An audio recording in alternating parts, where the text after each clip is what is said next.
Marinate pa na natin ito mga lods, ang ating pork.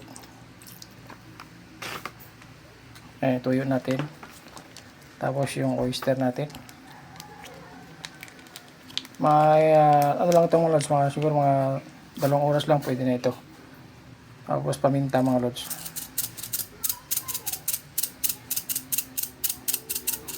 Nagluluto tayo ng gulay mga lods. Lagyan natin paminta natin.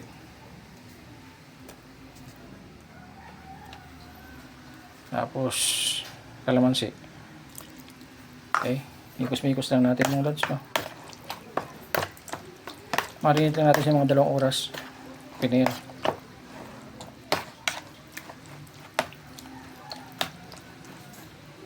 Okay, mga lods, no?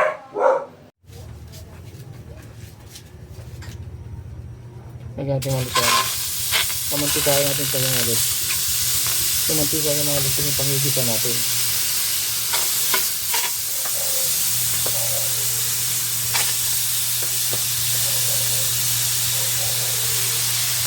Pula-pulahin natin siya.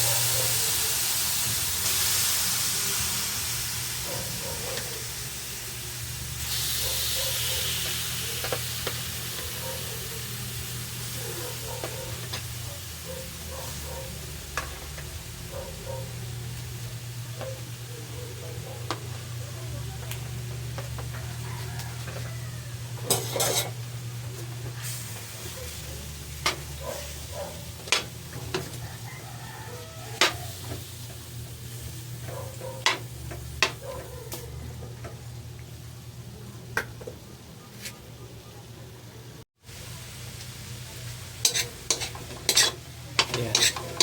Mapula-pula lang siya mga lods. At lumalabas na yung kanyang mantika mga lods. Ayan.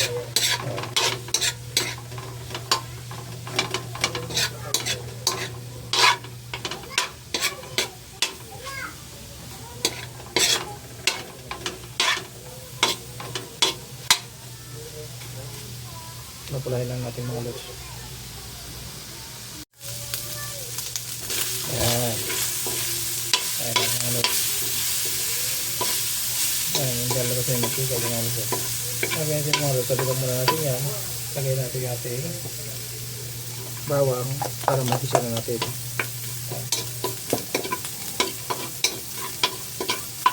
Tapos sibuyas.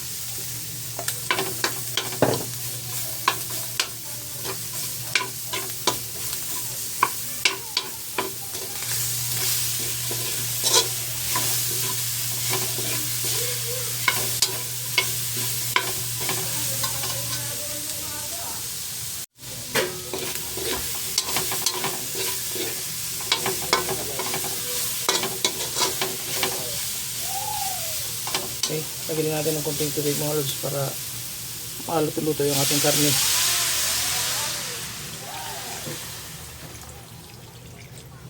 Ayan.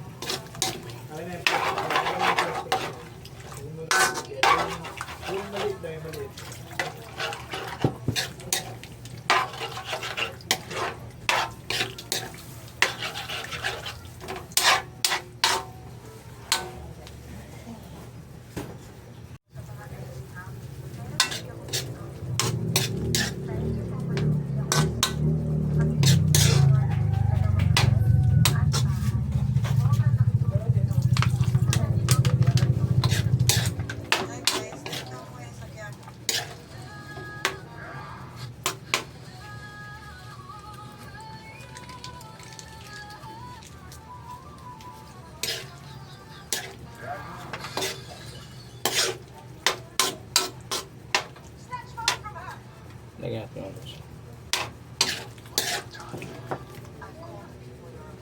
Paminta.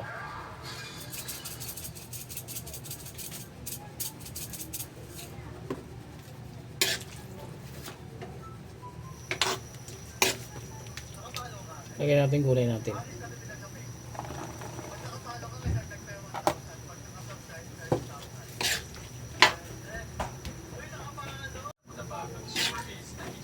Tapos may gusto natin.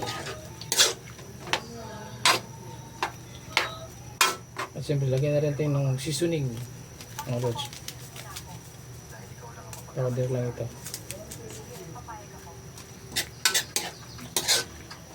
Ating nipos. Para maluto yung ating gulay.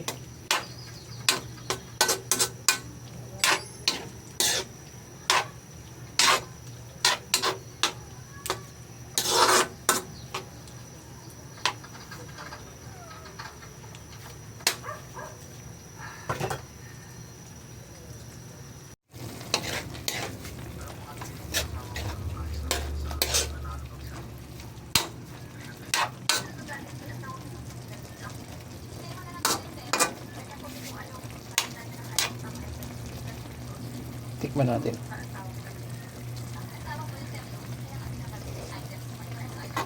Wow! Sakto lang mga lods yung timpla natin. Yummy! Luto-lutoy muna natin yung gulay natin mga lods. At huwag din natin i-overcook. Sakto lang. Ayan. Okay.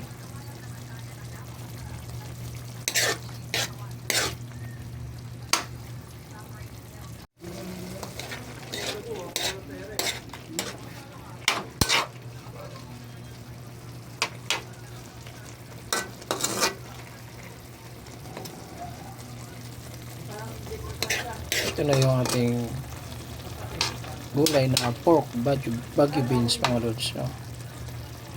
Ayan, okay na ito mga lods. Hindi natin masyadong i-overcook yung ating gulay. Kasi masyadong pag overcook hindi na masyadong maganda mga lods. So ayan.